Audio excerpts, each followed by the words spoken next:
Hey guys, my name is Jeffrey Kofi and I'm a member of Group 16. We are presenting on Certificate Verification Management System. Okay, what it does is it issues a certificate and then it generates a serial key that can be used to verify the certificate. Okay, so what you do is that we have an admin panel and normal user panel.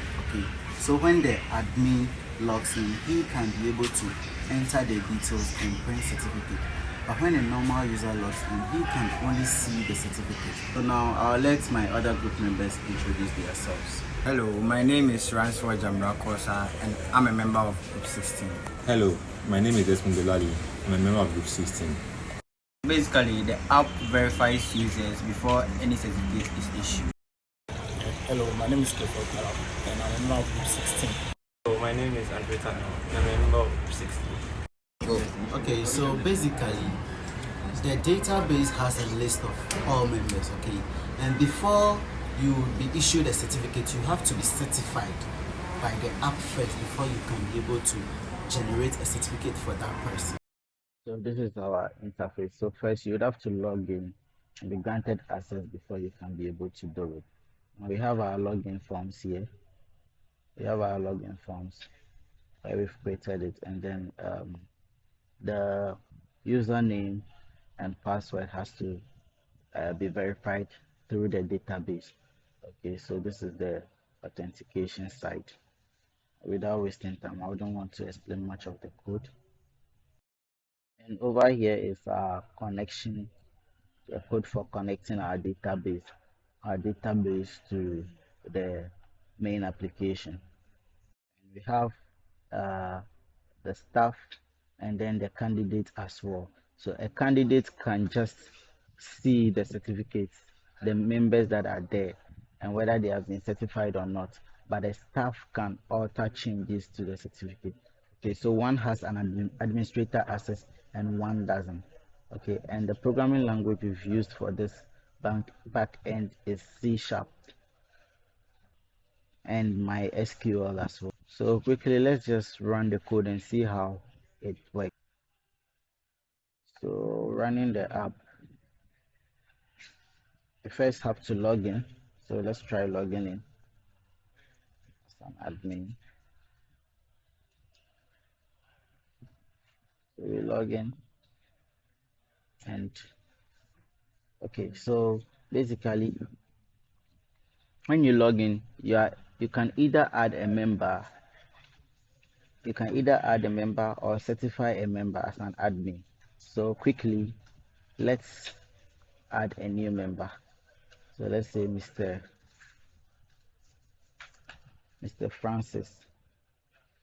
His first name is Francis. Surname is Scott. Gender is male, and the last name is Tim. And the date of birth, let's just do it 6th October 2022, and the dates joined as well, let's say 15. And after we are done,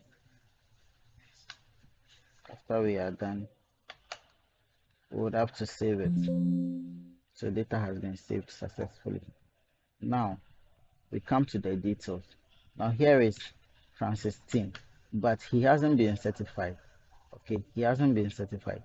So now before we can be able to, if he's not certified, we can't print a certificate for him. This is how we print a certificate. So when you print, they tell you that the person is not certified, so you can't print a certificate.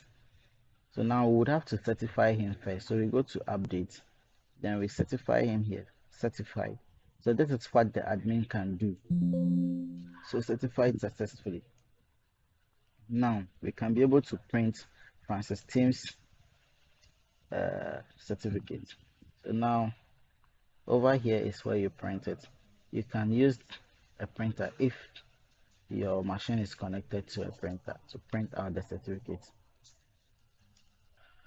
Okay, so now we also have a page where you can be able to add a new staff, and that staff can either be a student or an administrator.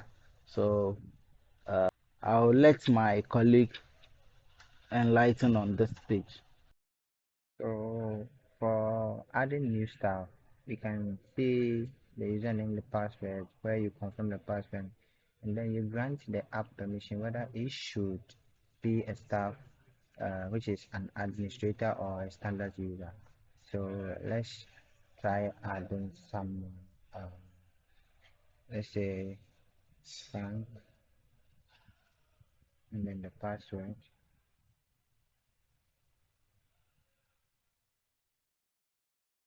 Then let's confirm the password that we use. Now let's grant the permission whether Frank should be a standard user or administrator. So I'm gonna give it a standard user, and then we save the details. So as you can see, the details are saved successfully.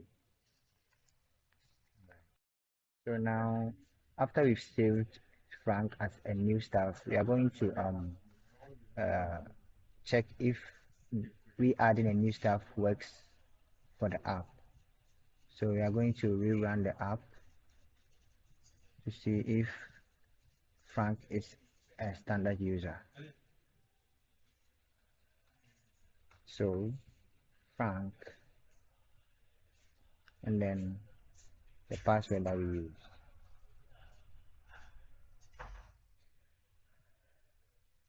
So as you can see, Frank is logged in as a standard user where he cannot alter any information in the database. Yeah. So Frank can only view and print certificates. So you can see that for Donald, he's not certified, so he can't print a certificate for Donald. All right. So let's check for Jeffrey. So for Jeffrey, we can clearly see that Jeffrey is certified, so we can print a certificate for him. So as you can see, the certificate is printed. All right. Okay, so one other thing, I'll let my colleague explain how the filter is. We have a filter that can filter out names, and I'll let him elaborate on that. So, Okay, hello, I'm Desmond Delali from 16. So, for the database, assuming there to be a lot of users in the database, I'd like to just get the details of rental certificate or phone number. Go to the search bar. The search bar has a filter feature that allows you to filter out the particular names. So, considering I want to go for a name like, let's say Donald. So, yes, you did. So, all names that's that we can just come in that section and allow to just select. And from here, you can go to the more section. So, click on more. You just end up seeing details of the person and you're able to print a certificate. Yeah, so since this guy is not certified, I can't print certificates for him. So try another person who's to